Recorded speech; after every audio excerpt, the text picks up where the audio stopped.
स्त्री तुझा जन्म. आज आपण अशी कहाणी बघणार आहोत जी प्रत्येक स्त्रीची आहे. आज आपल्या समाजात असं बोललं जातं की स्त्री पुरुषाच्या खांद्याला खांदा लावून काम करते. स्त्री पुरुष समान मानले जाते. पण असे खरंच आहे का? हा एक मोठा प्रश्नच आहे. स्त्री कितीही शिकलेली असली, कितीही मोठ्या नोकरीवर असली, तरी तिला चूल आणि मूल सुटले आहे का हो? नेहमी स्त्रीला दुय्यम दर्जा दिला जातो. कितीही लेडीज फर्स्ट म्हटलं तरी. जेव्हा मुलगी लहान असते तेव्हा आई बाबा जे बोलतात तेच करावे लागते. आई बाबा नेहमीच चांगलाच विचार करतात. त्यानंतर जेव्हा मुलगी लग्न होऊन सासरी येते तेव्हा तेव्हा काय सगळ्याचे बंधन? असं नाही की सगळेच तसे असतात. पण स्त्रीला नेहमीच दुसऱ्याच्या म्हणण्यानुसार चालावे लागते. तिला असे स्वतःचे अस्तित्व जगायला मिळते का? जी स्त्री घरी राहून संपूर्ण संसार सांभाळते, चार भिंतीच्या आत राहून सगळ्यांची काळजी घेते, त्या स्त्रीला कितपत महत्व मिळते हो? दिवस सुरू होताच तिची धावपळ सुरू होते.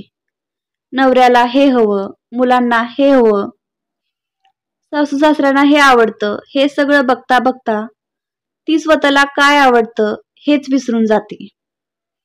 24 तास ऑन ड्युटीवर असते ती. पण तरी सुद्धा तिला विचारले जाते, घरात बसून तुला काय काम असते? पण तिला हे विचारलं जात नाही की तू दिवसभर काम करून दमली असशील ना? काय खाल्लं तरी आहेस ना? आराम कर असे म्हणणारे क्वचितच असतात. नाही तर बऱ्याच वेळा असंही बोलले जाते, तुला काही कमी पडतंय का? चार भांडी घासाय सुद्धा रडतेस. काय काम करतेस? दिवसभर आम्ही काम करून येतो, चार पैसे कमवून घर चालवतो. तू काय करतेस? घरात बसून एवढं पण नाही करता येत का? अशा बऱ्याच गोष्टी जी घरी असते, काही कमवत नाही, तिला नेहमी बोलले जाते. असं का? ती जी दिवसभर घरात सगळ्यांसाठी उठल्यापासून रात्री झोपेपर्यंत तिचं काम काही संपत नाही, तरी तिला का बोलले जाते? ती माणूस नाही आहे का? की फक्त काम करण्याचं मशीन आहे? तिला मन नाही का? तिला स्वतःची आवड निवड जपण्याचा अधिकार नाही का? का ती स्वतःच्या मर्जीने काही करू शकत नाही? 1 रुपया जरी खर्च करायचा असला तरी तिला विचारावे लागते. असं का? कारण ती संपूर्ण दिवसभर घरी असते, म्हणून ती बाहेर जाऊन पैसे कमवत नाही.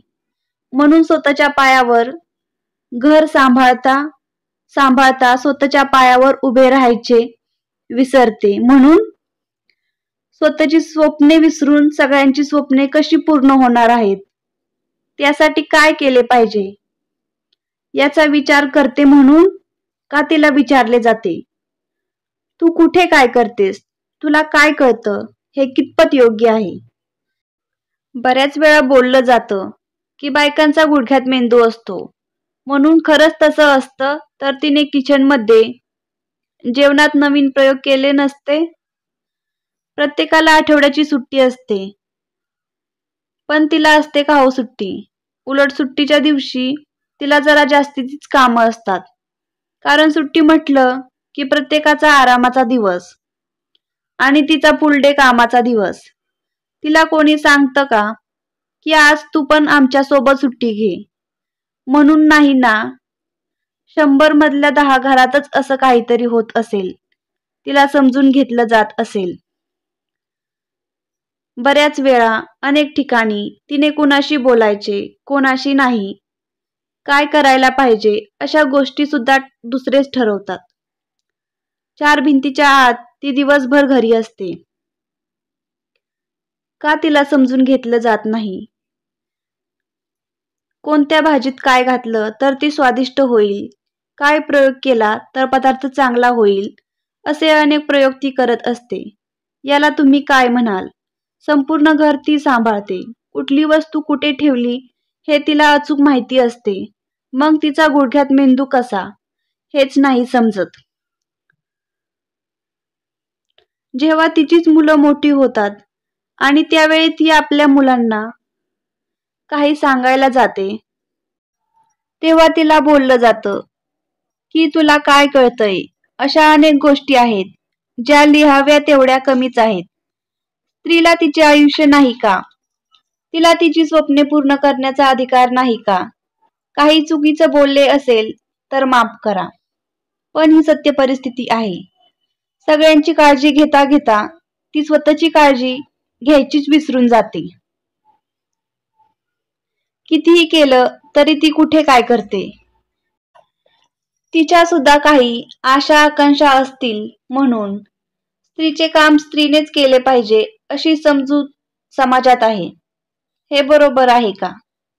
केव्हा सगळ्यांना समजणार? स्त्री म्हणजे काम करण्याचं फक्त साधन नाही आहे. तिच्या सुद्धा केव्हा तरी मनाचा विचार करा. बोलण्यासारखं बरंच काही आहे, पण आता थांबते. पुढच्या कथामध्ये सांगेन. तुम्हाला हे स्त्रीबद्दलचे विचार कसे वाटले नक्की कमेंट मध्ये सांगा. धन्यवाद.